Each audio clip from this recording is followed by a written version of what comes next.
டெல்லி டேராடூன் பொருளாதார நெடுஞ்சாலை திட்டத்தை பிரதமர் நரேந்திர மோடி திறந்து வைத்தார். சஹரான்பூரில் விலங்கு வழித்தடத்தை ஆய்வு செய்ததுடன் டேராடூன் பகுதியில் பொதுமக்களின் வரவேற்பையும் பெற்றார். டேராடூன் அருகே உள்ள மாதாதாத் காளி கோயிலில் வழிபாடு நடத்தியதுடன் டாக்டர் BR அம்பேத்கருக்கும் மலரஞ்சலி செலுத்தினார்.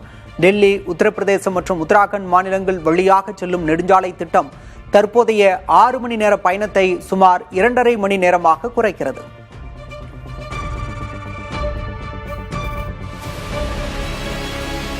டெல்லி டேராடூன் பொருளாதார நெடுஞ்சாலை திட்டம் மொத்தம் 213 கிலோமீட்டர் நீளமுடையது. அணுகல் கட்டுப்பாடு கொண்ட 6 வழிச்சாலை. இந்த நெடுஞ்சாலை சுமார் 12,000 கோடி ரூபாய் செலவில் அமைக்கப்பட்டுள்ளது. இந்த நெடுஞ்சாலை டெல்லி, உத்தரப்பிரதேசம் மற்றும் உத்தரகாண்ட் மாநிலங்களை இணைக்கிறது. இதன் மூலம் டெல்லி டேராடூன் இடையேயான பயண நேரம் தற்போதைய 6 மணி நேரத்திலிருந்து சுமார் 2.5 மணி நேரமாக குறைகிறது. பாதுகாப்பான மற்றும் திறமையான போக்குவரத்திற்காக மேம்பட்ட போக்குவரத்து மேலாண்மை அமைப்பு நிறுவப்பட்டுள்ளது. சுற்றுச்சூழல் மற்றும் விலங்கு பாதுகாப்பை கருத்தில் கொண்டு மனிதர் விலங்கு மோதல்களை குறைக்கும் வகையில் பல்வேறு அம்சங்கள் இணைக்கப்பட்டுள்ளன. இதில் ஆசியாவின் நீளமானவற்றில் ஒன்றாக 12 கிலோமீட்டர் உயர்மட்ட விலங்கு வழித்தடம் அமைக்கப்பட்டுள்ளது. கூடுதலாக 8 விலங்குகள் கடக்கும் பாதைகள், 200 மீட்டர் நீளமுடைய 2 யானையடி பாதைகள் மற்றும் மாதா தாத் காளி கோவில் அருகே 370 மீட்டர் நீள சுரங்கப்பாதையும் கட்டப்பட்டுள்ளது.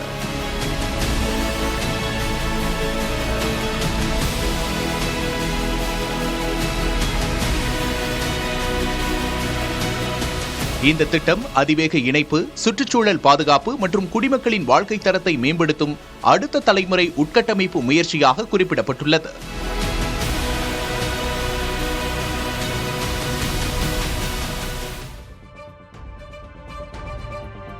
உத்தரப்பிரதேச மாநிலம் நொய்டாவில் தொழிலாளர் போராட்டம் வன்முறையாக வெடித்திருந்த நிலையில் ஊதிய உயர்வை மாநில அரசு அறிவித்துள்ளது.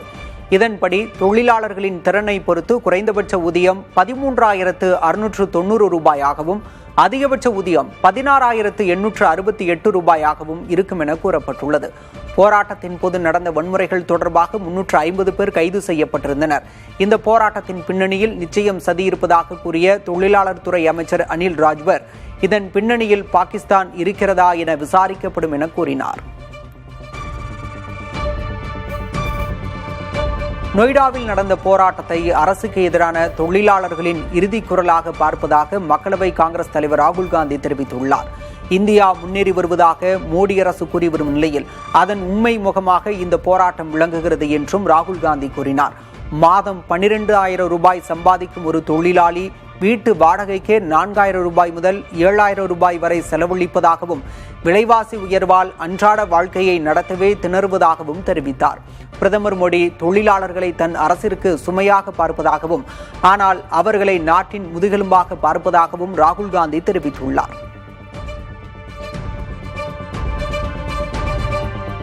பீகார் முதல்வர் பதவியிலிருந்து நிதிஷ்குமார் ராஜினாமா செய்தார். ஆளுநர் சையத் அடாஹஸ்னனை சந்தித்து பதவி விலகல் கடிதத்தை நிதிஷ்குமார் அளித்தார். மாநிலங்களவை உறுப்பினராக பதவியேற்றதை அடுத்து முதல்வர் பதவியை நிதிஷ்குமார் ராஜினாமா செய்துள்ளார். இதன் பிறகு பேசிய நிதிஷ்குமார், பீகார் மக்களுக்கு தன் அரசு ஏராளமான நன்மைகளை செய்துள்ளதாக கூறினார். புதிதாக அமையும் அரசுக்கு தன் ஒத்துழைப்பும் வழிகாட்டுதலும் இருக்கும் என நிதிஷ்குமார் தன் சமூக ஊடக பக்கத்தில் பதிவிட்டிருக்கிறார்.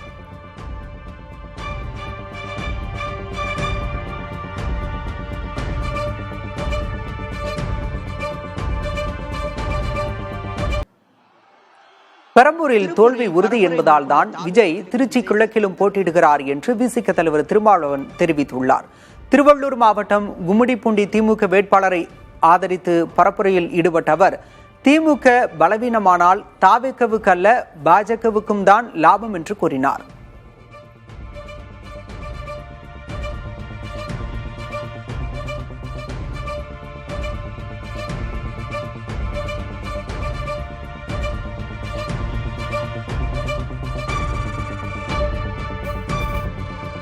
திமுக கூட்டணி பலவீனமானால் யாருக்கு லாபம்? விஜய்க்கு லாபமா, பிஜேபிக்கு லாபமா?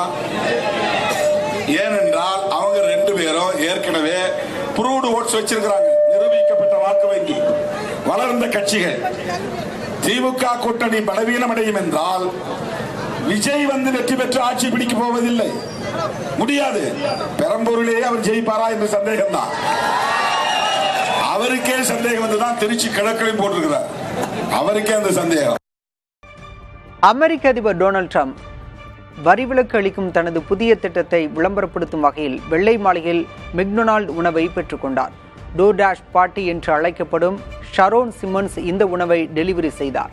இந்த திட்டத்தின் மூலம் தான் $11,000 மேல் சேமித்துள்ளதாக சிம்மன்ஸ் தெரிவித்தார். உணவக ஊழியர்கள் மற்றும் டெலிவரி செய்பவர்கள் பயன்பெறும் வகையில் தனது புதிய வரி சீர்திருத்த மசோதாவில் இதற்கு முக்கியத்துவம் அளிக்கப்படும் என்று ட்ரம்ப் உறுதியளித்தார். நிகழ்வின் முடிவில் டெலிவரி செய்தவருக்கு ட்ரம்ப் ஊக்கத்தொகை வழங்கினார்.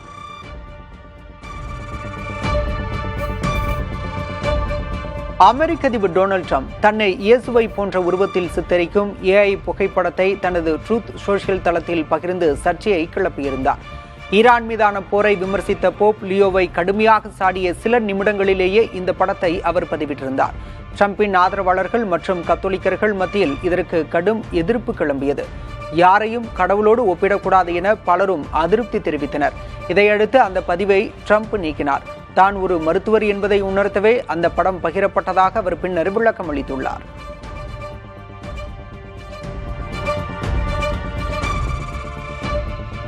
வங்கதேசத்தின் முன்சிகஞ்ச் கிராமத்தில் லால்காஜ் திருவிழா கோலாகலமாக நடைபெற்றது.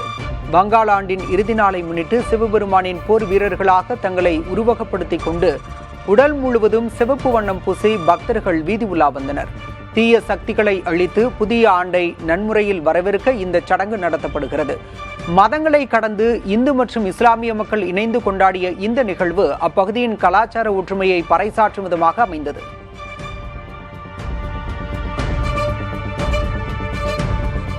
அங்கோலாவின் லோபிட்டோ ரயில் பாதையில் ஏற்பட்ட கடும் வெள்ளப்பெருக்கு காரணமாக கனிம போக்குவரத்து தற்காலிகமாக நிறுத்தப்பட்டுள்ளது.